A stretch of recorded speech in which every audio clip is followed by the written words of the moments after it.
Hi, I'm Diane Helms, And I'm Christy Bradinini. and we are here today in beautiful Nevada City in front of an old Victorian. It's a gorgeous place to live. Yeah, I'm a native to the area and I can't wait to show you my favorite places. We have been loving this area and living this area for over 40 years. We can't wait to take you on a tour of some of the highlights of the areas that we like the most. So right now we're standing in Nevada City in front of the Nevada Theater, a wonderful place if you love live theater. And it's one of the oldest existing theaters in California. It is. Mark Twain was here, Jack London was here. It's got some great history and great theater still. Is the type of history that we have here, the gold miner days and all these fabulous old Victorians and vintage homes in our area. All the Victorians that are, every other house in that area, and they're just beautiful. There's such culture here. One of my favorite things are the rivers. Oh, yes. The rivers are right at our fingertips, and they're just such a great place to go cool off. Rock outcroppings and places to explore, and it's just a few minutes from downtown. Exactly. And the trails, lots of hiking, mountain biking, horseback riding trails in this area. I mean, well, we have BLM land is, all around us. And so it's a lot of open land that you can take your mountain bike and go for miles and miles, get on your horse and do that, stop by the streams and the Yuba River, like you said. And also, the Empire Mine, we just kind of take that for granted because we live here. But that is wonderful history and a great tour to go there. It's also a great destination for family portraits or senior portraits for your student. Oh. Boy, those turn out. I've seen some real beautiful wedding pictures and Yes, yeah. family portraits. There's a lot of great wedding venues around here, I've noted, Yeah, there's just so much to offer here, and I think it's quality of life and family and just things to do, not just if you're not into bicycling or hiking, if you're into just in history and checking out the area or music or theater or the arts. There's just so much here. I know, from young to old, whether you're retiring or beginning a family or it's just the place you want to reside, it's just got everything. It's got something for everyone. So we'd like to thank you for joining us today. Right now we're here in Nevada City in front of the Miners Foundry, a very historic building with a wine tasting room right next door. And again, I'm Diane Helms. And I'm Christy Bradinini. And we are a mother-daughter team. Thank you for touring with us today.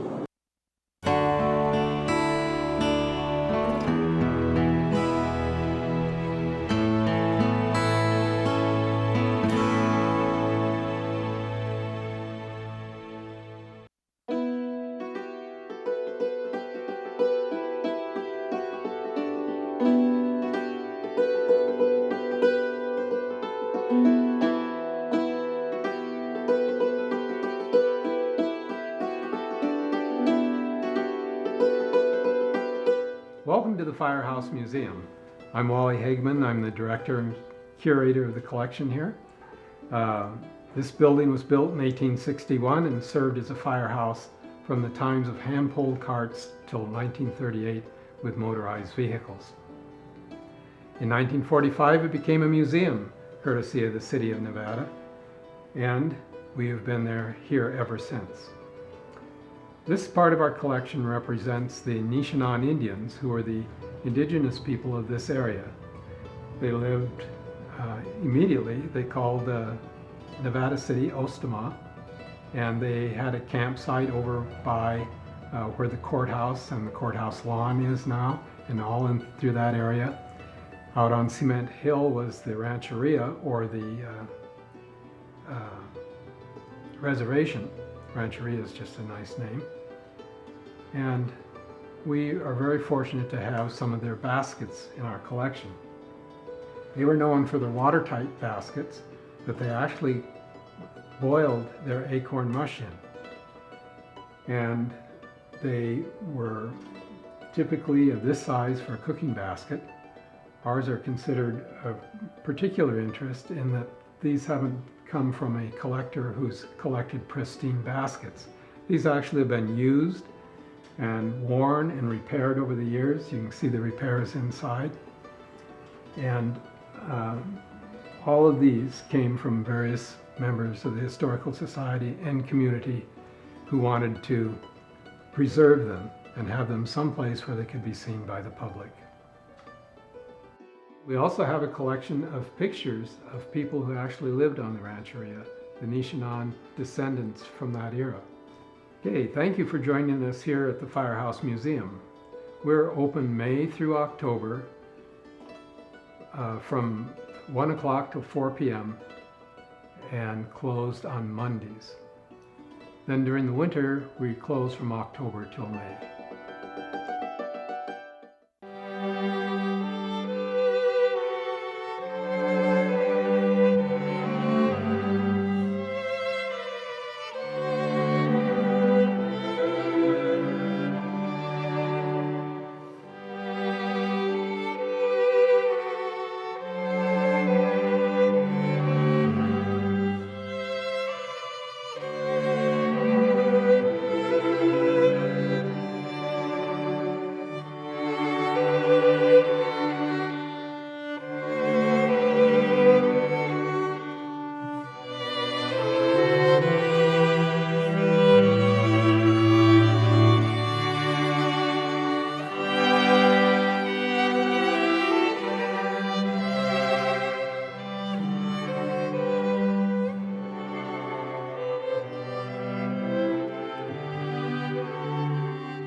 I'm the curator at the Nevada County Narrow Gauge Railroad Museum.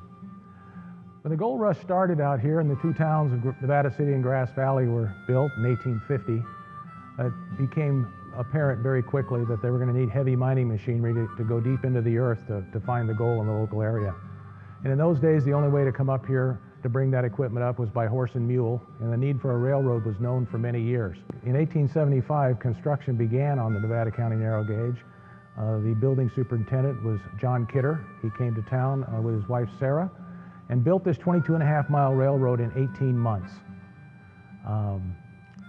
He was asked to stay on as the operating superintendent and eventually owned the railroad. It became Old Man Kidder's Railroad. And he operated up until 1901 when he died. Just prior to his death, they had transferred all the stock into Sarah's name, and she became the first woman president of the American Railroad. The railroad was used, in addition to hauling all of that equipment, mining equipment, all the outgoing products from this area, whether it was finished lumber, dairy products, even copper ore for a time, were shipped via the narrow gauge down to Colfax, where it was all loaded onto the Central Pacific in the first days, later the Southern Pacific, and today it's the Union Pacific.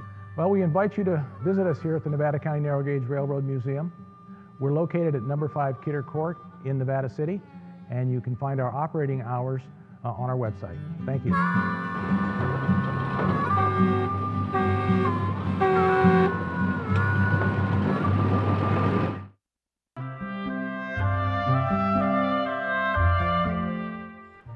Hello, I'm Shalene Holland, manager of the Alto Biblical Gardens.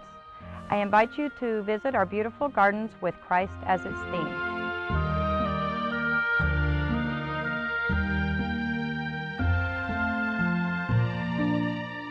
The Alto Biblical Gardens are a nonprofit organization open to the public. These lovely gardens dedicated to God are available for events such as weddings, church and memorial services, and baptisms for a donation.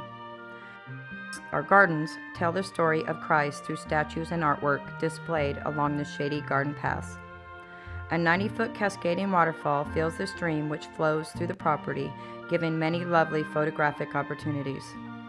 A large outdoor chapel can seat 150 guests. The chapel has an altar with brilliant stained glass and a canopy of trees and vines. The picnic grounds may be rented for a rehearsal dinner, Bible studies, luncheons, or a daytime event. No barbecuing or open fires are permitted. Alcohol is also prohibited. Baptisms in the natural pool, highlighted by a small waterfall, are encouraged with a donation of $10 per person to help with the upkeep of this area. There is also a labyrinth, a sacred tool for prayer. It is a contemplative garden space. The gardens are open daily from 7 a.m. to 8 p.m. They are a place of meditation, reflection, and retreat. The sprinklers are on Sunday through Thursday at 7 p.m. We accept any support you can provide, from monetary donations to working in the gardens. Contact me at 530-272-1363 or visit our website at www.altosierrabiblicalgardens.org.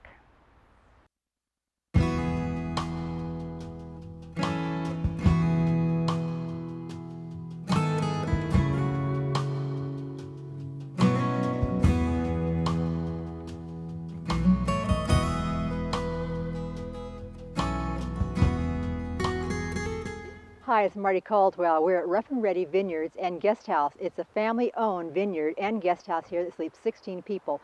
We're welcoming you here to see a little bit more about our wonderful facility.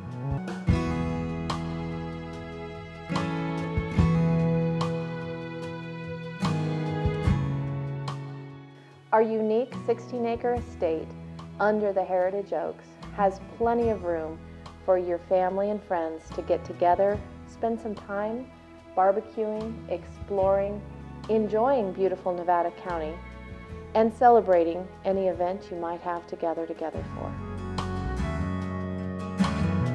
Here at the Rough and Ready Vineyards and Guest House, we have a beautiful vacation rental.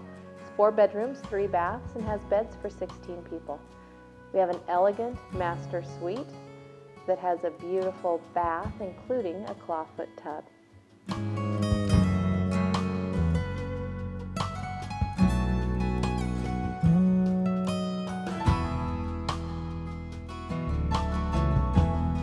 One of the most unique features here at the guest house is our beauty salon. It has a chair and sink. We also have a dressing room.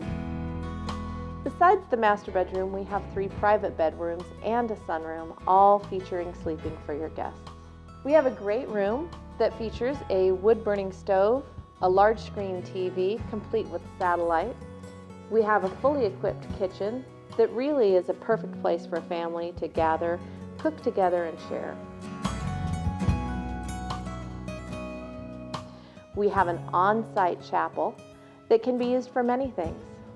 Some guests have used it for weddings, receptions, family reunions, dinners, or just as a gathering place with family and friends.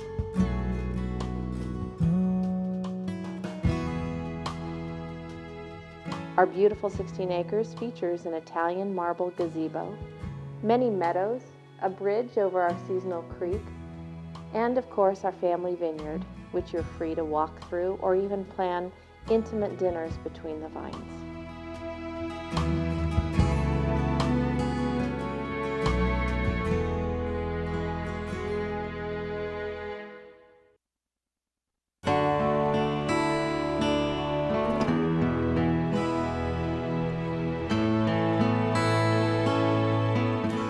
Hey, I'm Diane Helms. And I'm Christy Bradadini. Welcome to Grass Valley.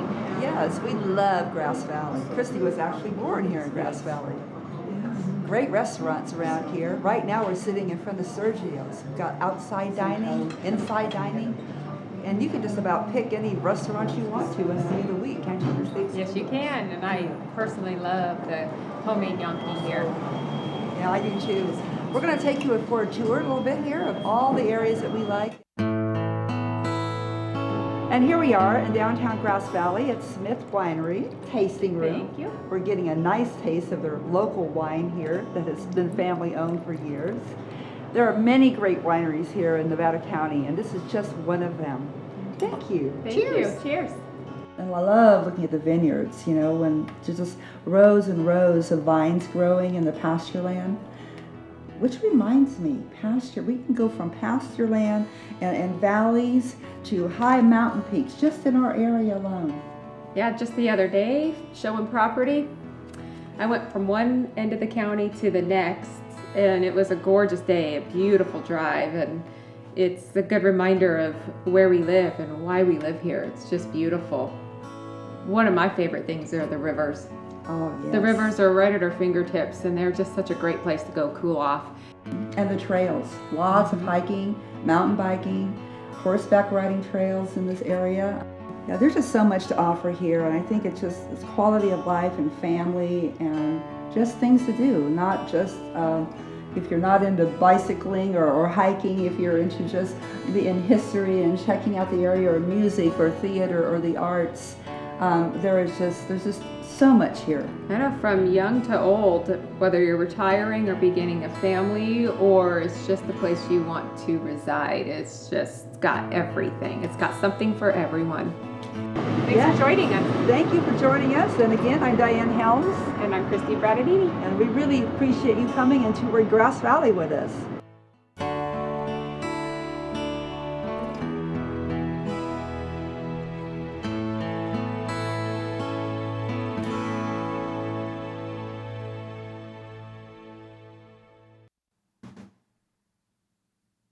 Hi, I'm Heather McDonald, and today I'm on the town in historic downtown Grass Valley.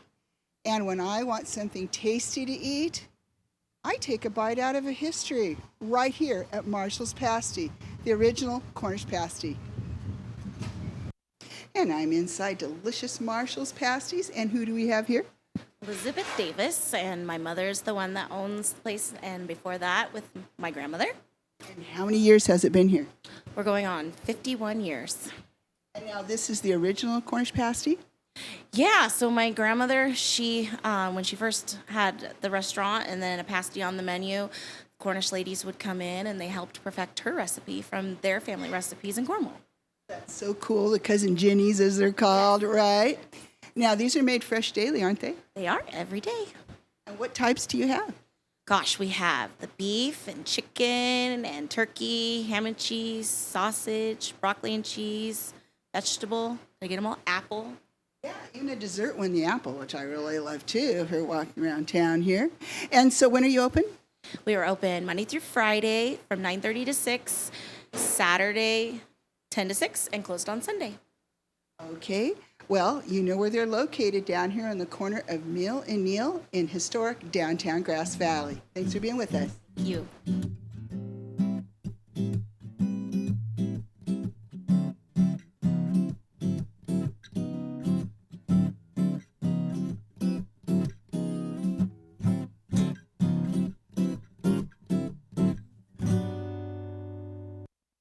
I'm at the corner of South Auburn and Empire Streets, and I want you to meet my chiropractor, Dr. Darwin S. Leak here of the Chiropractic Plus Clinic. Hello there, I'm Dr. Darwin Leak, owner and operator of Chiropractic Plus in Grass Valley, California. Been here since 1985 and really like it here. I'd like you to meet Kathy Sousa, office manager, and if you're having any difficulties and need an appointment, she'll help you with that. She knows how to do it. I'd like to show you around a little bit, show you what we have here to offer. Well, here we have a full x-ray facility, so if someone comes in and they've had some trauma or there's suspicion of a fracture or more serious hard tissue damage, we can do x-rays right here on site. So that's available. We also have intersegmental traction table. That's helpful for people to restore motion in their spine, and traction if they have a hot disc or something along those lines. Well, here's one of the treatment rooms in the office, and we're able to provide gentle manipulation of the spine to restore motion. People have trauma, they have injuries, they overdo it at home. Chiropractic manipulation has been shown to facilitate and speed up healing processes. We deal with motor vehicle accident patients, weekend warriors that do go out and overdo it on their bicycle or in their triathlon or whatever. And we have ultrasound therapy and laser therapy available. There are conditions that respond well to that, sprains, strains, soft tissue swelling. We also offer massage therapy and have a massage therapist on staff to meet your needs there. We welcome you to come in at any time. Thanks.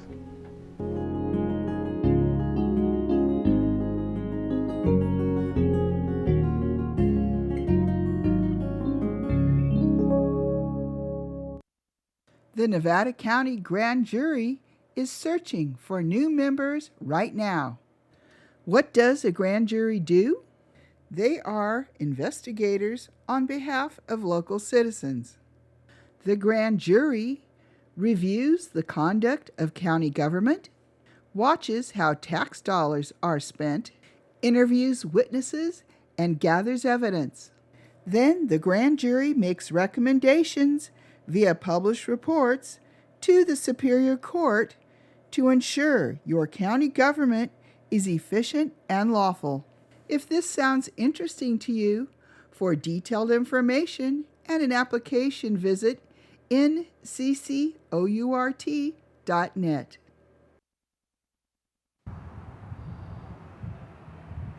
Hi, Heather McDonald here on Highway 49 at Euro Motors.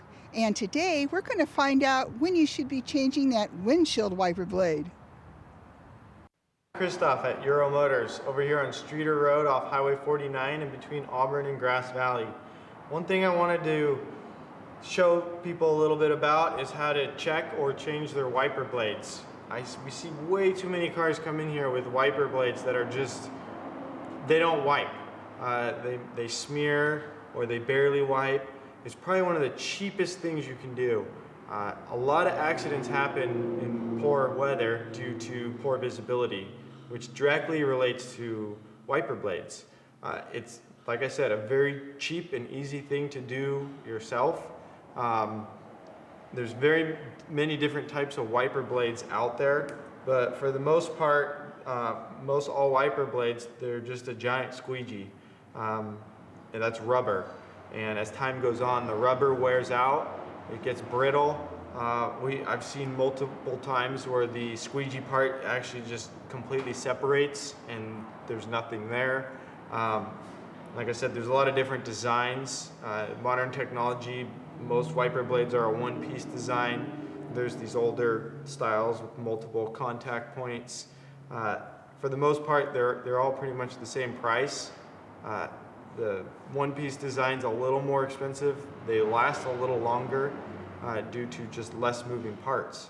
The easiest way to change your wiper blades is to what you call put them in service mode. Like this car, you know, I can't change the wiper blade, it hits the hood. 90% of the European cars, it's gonna be like that. You can't change the wiper blade unless they're in a position where you can actually change them. So what you usually can do is, you know, you can turn the wipers on and you turn the ignition off when they're in the up position. In the industry, we call this service mode for the sole reason that's how you service them. All wipers are different. Some are very difficult to take off, some are very easy. You just gotta have a little patience and just kind of look at it in the design. Most of them will have some sort of clip that you just pop off. This one doesn't have a clip, so you would just pull it straight down. A lot of the Audis have a very complex system, but for the most part, if you look at it, you can kind of study it, see how it works. Like I said, this one, they just clip off, just like that. Very easy, pop the new ones on. The best way to see if you have the correct wiper blade for your vehicle is to measure it with a tape measure to see how long it is.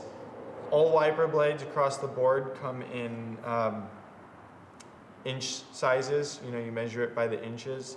The other thing is most cars these days, especially the European cars, very specific on the wiper blades. So you can buy a kit where it's both wiper blades together for your specific vehicle. You have passenger and the driver.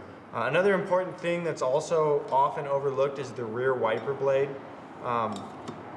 You know, not having a correct rear wiper blade, you know, could cause damage to the rear windshield. A lot of people don't use it, but one thing you got to remember is most cars, if you have the front wiper blades on in the rain and you put the vehicle in reverse, that rear one's going to wipe a couple times.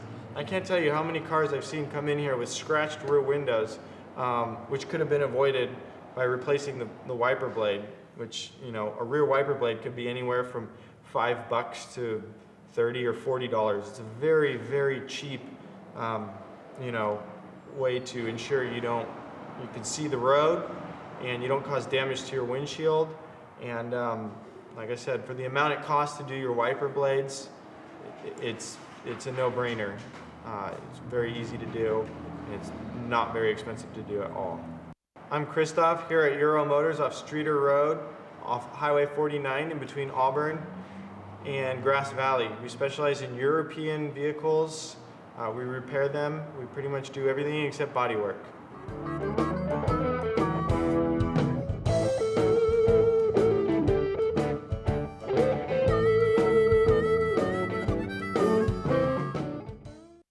Today we present our 1999 documentary, Nevada City, Queen of the Gold Rush, narrated by the late Tim O'Connor and featuring our top gold rush historians. We are proud this documentary about the gold rush era of Nevada County, broadcast on PBS. Now, Nevada City, Queen of the Gold Rush.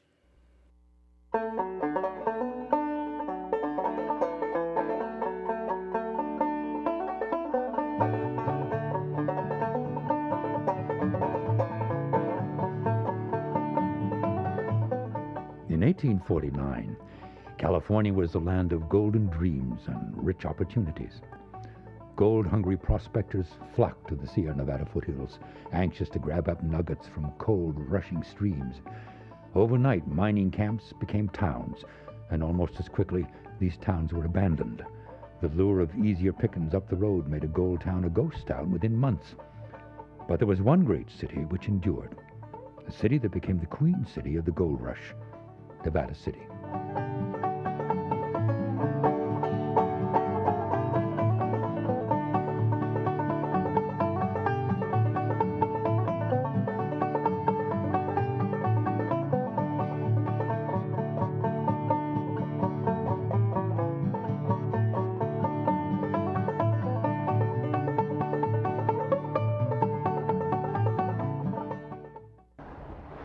Hello, I'm Tim O'Connor.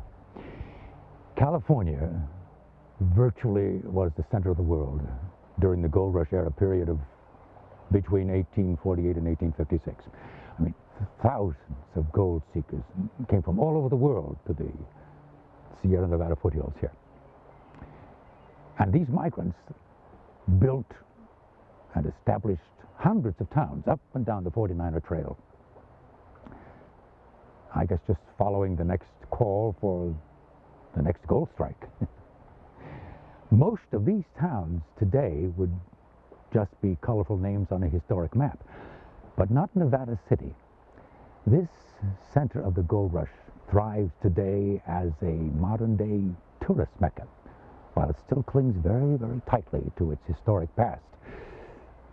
I mean, this city has preserved so many of its gold rush era buildings that downtown is listed on the National Register for Historic Places.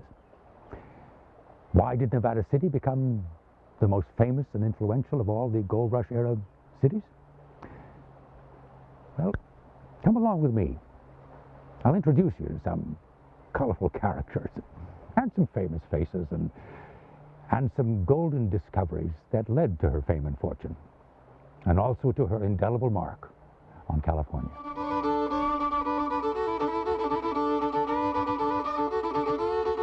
One of California's earliest pioneer businessmen was Captain John Sutter. He was building a sawmill along a fork of the American River at Coloma, near Sacramento. In charge of the mill was his partner, Marshall from New Jersey. One winter morning, Marshall had his Mormon workers shut off the water to the mill race they were digging. He walked the shallow water of the mill race, checking the depth of the ditch. Marshall noticed small pebbles of a dull gold color under the water. As he gathered the small pebbles and flakes, Marshall was hopeful it was real gold he held in his hand. It was January 24th, 1848. Within the year, the world would hear about the gold discovered in California, and the world would come.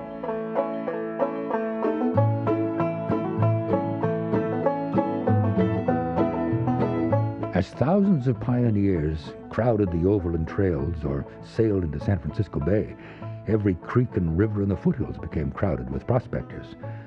These gold seekers of 1849 blazed their own 49er trail through what today is known as California's gold country. There was talk that a creek up north was yielding over a pound of gold a day. Thousands rushed to the new strike at Deer Creek Dry Diggings, soon to be called Nevada City. They found a pretty good supply here on the banks of Deer Creek, right here in Nevada City. And so they concentrated and they built a settlement here in Nevada City. Things happened very, very drastically overnight. Suddenly there were streets that appeared, or so many camps, so many tents were set up, so many saloons naturally. It just happened basically overnight. I mean, at one time, between Grass Valley and Nevada City, or vice versa, I mean, there were 20,000 people living here. Okay?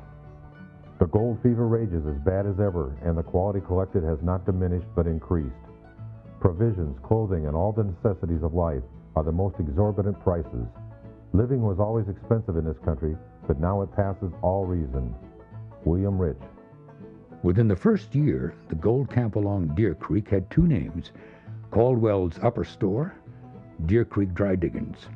Finally, the name Nevada, which means snow-covered, was chosen in 1850.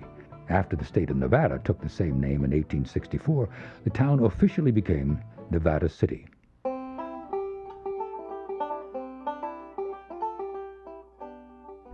The first mining that was done in California was all placer mining.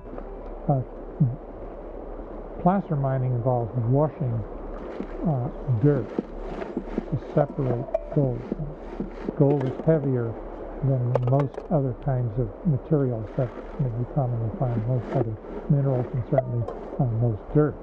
And so that one of the ways that you can use gravity and water to separate these two things. When that had been pretty well played out, or at least the miners thought so, they moved further and further away from water because they had reasoned by looking and observation, empirical methods, that the gravel surrounding and nearby creeks also contained gold. because they too were at one time part of the water courses. So they did their dry diggings, their dry mining. They also dug deep into the ground, straight down,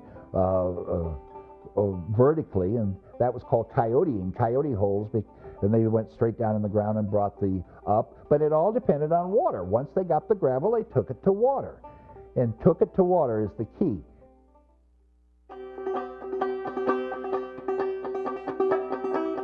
Prospectors had dug up great piles of gold-rich dirt. Now their task was separating the tiny gold flakes from that dirt. But the current method of hauling the dirt to the water, and then pouring water into the sluice box, was slow and back-breaking work. There had to be a better way. It took a couple of enterprising Nevada City prospectors to find a more efficient method of taking gold from the earth, and California's terrain would be changed forever.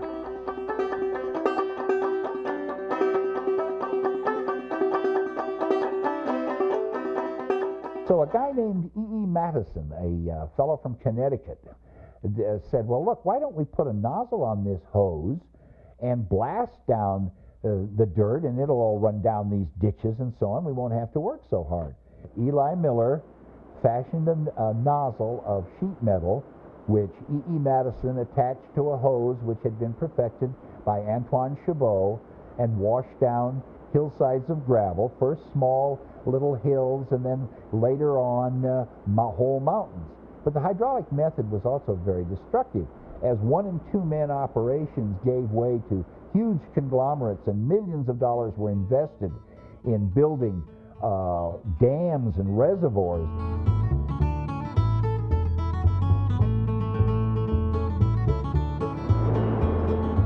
With all this water power needed for mining, a young Nevada City miner switched from gold digger to water supplier.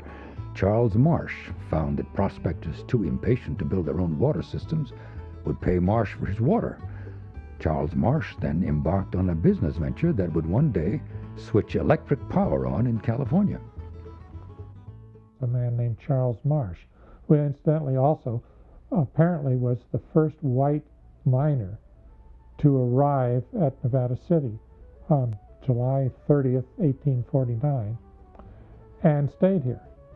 And stayed here for the rest of his life, at least until the last 2 or 3 months of his life. And he made a career, among other things, of developing water sources and creating mining ditches. And one of the very first ditches bringing water into the diggings near Nevada City was one that he and some partners who put up the money and did some of the work put together in the fall of 1850. And it ended up bringing water into a reservoir up about where the county building is now, the Rood Center, up on the hill above Nevada City. There are different ways of carrying water. You couldn't always run it along in dirt bottoms, because oftentimes as you came down the mountain, you for instance crossed a ravine where a stream was coming down there, where water drained down through. So every time they crossed a ravine, every time they crossed a channel, they would build a flume, which is essentially a trough. It's like a watering trough with no end. The water that spilled down the great flume works to the mines came out of dams high in the Sierra, dams built by Charles Marsh of Nevada City. By 1854, he owned the consolidated Rock Creek, Deer Creek, and South Yuba Canal Company. His company would eventually become the first of more than the 500 corporations today that make up Pacific Gas and Electric Company.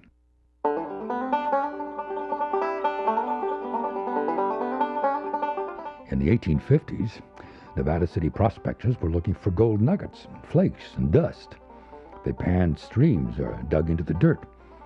Then, in June of 1850, George McKnight stumbled over an outcropping of quartz rock in neighboring Grass Valley. The rock was ribboned with gold. It was the first discovery of gold in quartz in the area. A few months later, another ledge of gold in quartz was discovered, and this ledge would lead to an underground mountain of gold and the greatest gold mine in California, the Empire Mine. arguably it could be the greatest quartz mine. It was certainly one that operated off and on over a longer period than any other mine. It was closed for, like most mines, it was closed for long periods at times, but it was first discovered about 1850, and it did not actually stop producing gold until about 1956. So that was more than 100 years.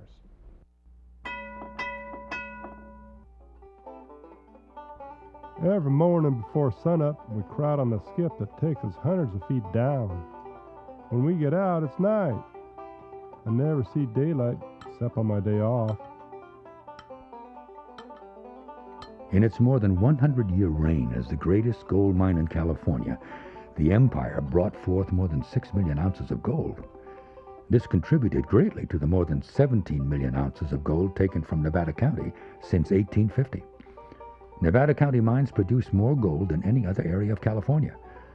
This made Nevada City the richest city of the California Gold Rush.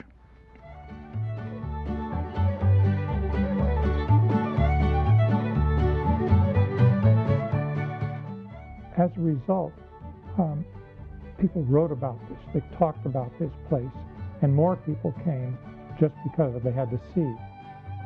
The people who came would add their own mark on the Queen City of the Gold Rush, and some made their mark on the entire state of California and the world.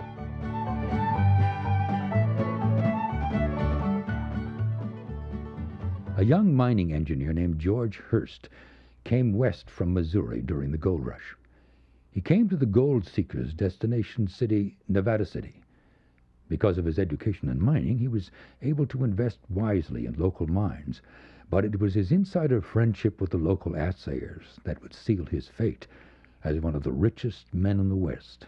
1859, when the assay was made of the ore, that damn blue stuff as it was referred to, from the Comstock area of Nevada, which is now Virginia City, in that area, was assayed here in Nevada City, and also simultaneously it was confirmed by Atwood in Grass Valley. Here it was James J. Ott, the assayer in Ott's assay office. But anyway, George Hurst got wind of that, and he was one of the ones that took off for the Comstock, and there's where his big bucks were made. This Nevada City miner would eventually establish the University of California and one of the greatest family fortunes in the world.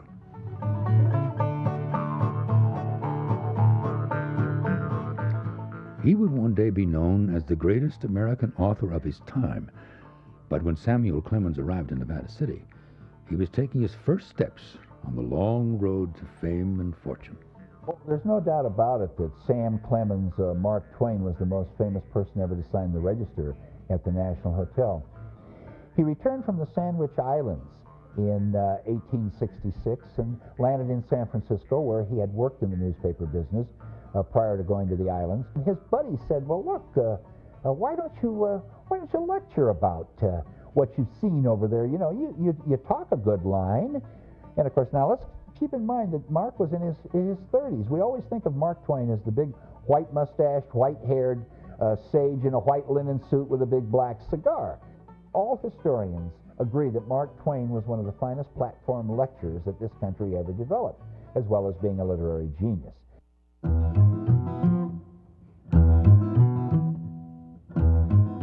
She was a great beauty of the Gold Rush era, who came to perform and then stayed for several years.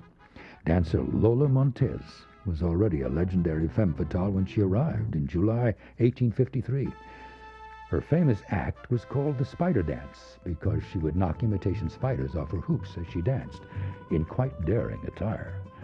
She was also noted for her affairs with the rich and the famous. She was credited with starting a revolution in Bavaria as the mistress of King Ludwig.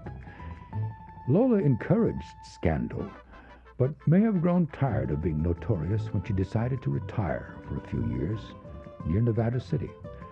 She was quite a celebrity during her stay between 1853 and 1856.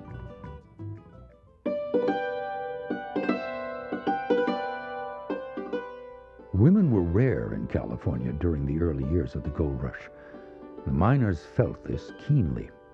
Of all the hardships their diaries spoke of, being without female companionship and their cooking was high on the list of complaints. This meant great business opportunities for women. Another entrepreneur in Nevada City in the 1850s was Eleanor Dumont, a French lady who arrived by stagecoach from Marysville, and she was very nice, well-dressed in her 20s, and no one had any idea what was going on. And a few days later, she had rented a storefront on Broad Street and opened a gambling hall. And everybody, my goodness, what in the world is this? A woman running a gambling hall? She was very popular because she was a gambler.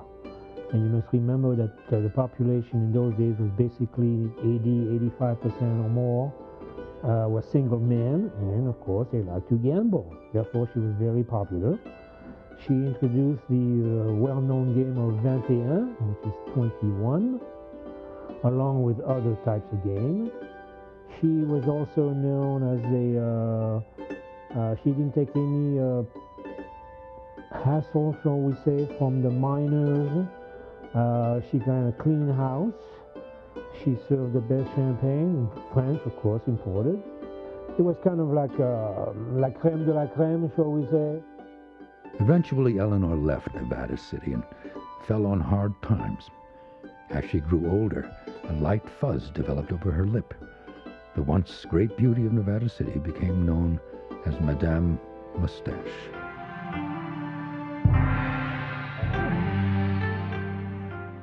As Nevada City grew rich in gold, the Queen City of the Gold Rush also grew rich in cultures.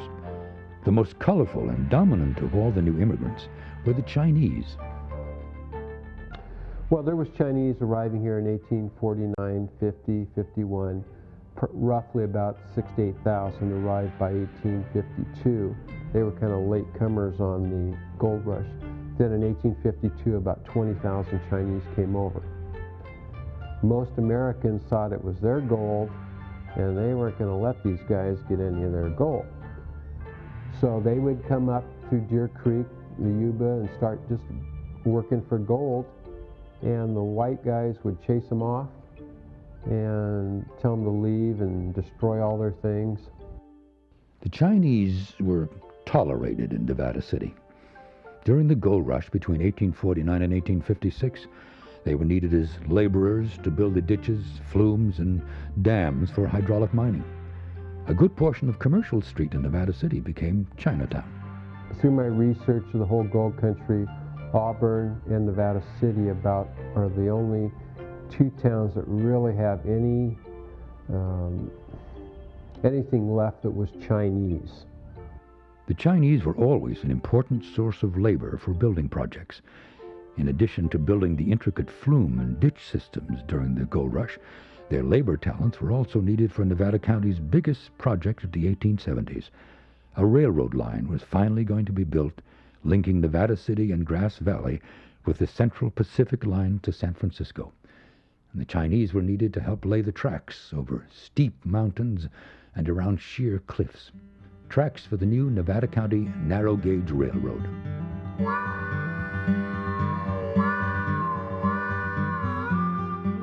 Well, Nevada County, Grass Valley, and Nevada City long felt the need for better transportation. Their goods came by boat to Marysville, and then by stage freight wagon from Marysville up through Newtown into Nevada City, and then there was the spur that went through Rough and Ready and on to Grass Valley.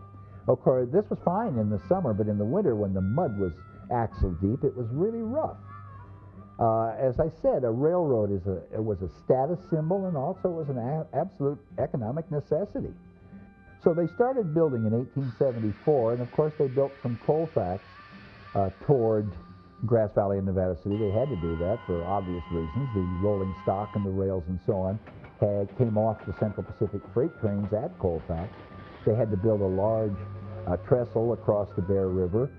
And in 1876, the railroad was ready to operate. And it was a narrow gauge, 22 miles long, and it served the community well, clear up until 1942.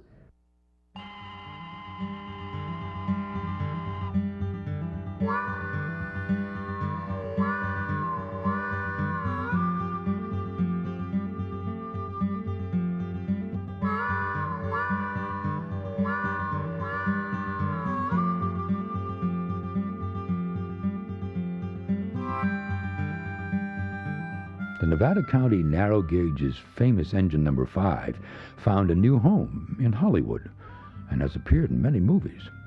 However, Nevada City citizens brought the steam engine back home in a continuing effort to preserve the Queen City's historic past.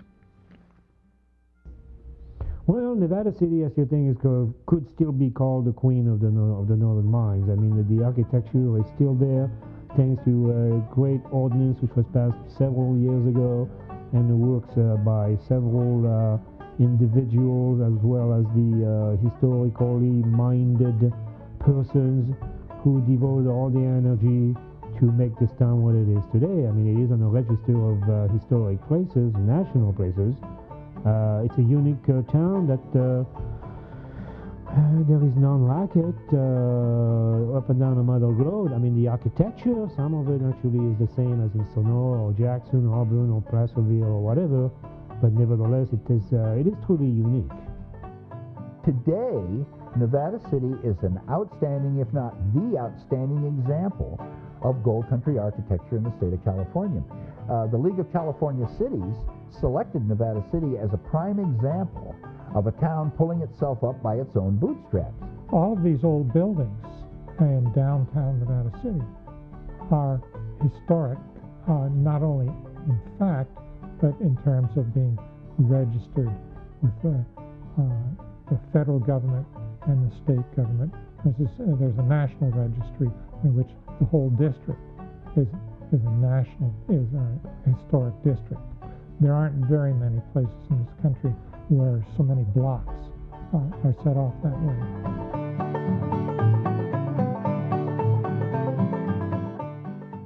If somebody from 150 years ago were to be able to come here now, you or they could find their way around. You can look out here and you will see the same hills, you will see the same creeks, you see the same buildings and streets that you'll see in the old photographs. I often will stand at the top of Broad Street early on a Sunday morning. Nobody's out, nobody's about. And I can imagine myself 100 years ago, or 60 years ago, or 130 years ago. You can actually put yourself in any part of this time. Part of it is just simply out there being used as it was before. I mean, there's stores that were stores then that are stores now, and that look not a lot different physically from the stores that were here 100 years ago. There are hotels still acting as hotels. The streets, we not only have people walking on the streets and driving cars on, but we actually still have horses pulling carriages on the streets. And so that you can get a feel, you can get a look at it, instead of it, unlike a Disneyland, which is fabricated, which is invented, which is all a myth, based on a reality that maybe existed somewhere else in some past time. This is at least based on a real place, a real time, real things that did happen. Yes, Nevada City was a place where things happened. A place where the largest gold mines operated, where just young prospectors could become great men and establish the very foundations of our state. A city that gold seekers the world over made their destination. A city of rich culture and historic beauty, where the past is preserved for the future. Nevada City is truly the queen of the gold rush.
Well, I hope you had a lot of fun touring Nevada County today with me. Thank you for watching the Gold Country TV show.